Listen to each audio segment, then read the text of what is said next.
there's also an archery tradition. So if you look at archery, so one of the, back into Vita for a moment, the practices, one of the practices is called Reinvent New Year, and which is really a call to support the reinvention of all institutions. Because if you imagine, all institutions have brought us to the point of climate and ecological collapse, and everything needs to be reviewed and then reinvented to make it sustainable.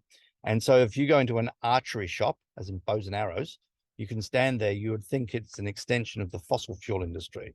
It's all made of plastic this and fiberglass that.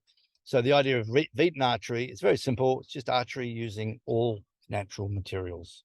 If your Vitan archer should be able to put his archery kit, right, his bow, his arrow, the arrow string, the sleeve that the bow sits in, the arm guard, the whole thing should be able to go into a blender and make a smoothie out of it. And it'll be a tasty, nutritious meal.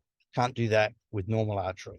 So the idea is to create like the Vitan version of various things, in this case archery, and then that potentially generates a revenue stream. And you might say, well, you don't really want to be selling goods and services because they're unsustainable. Okay, but we're trying to make these things sustainable. You know, is there a material that we can make a bow out of, for example, which is beneficial to nature, in which case we want people to have them? Sort of like cork.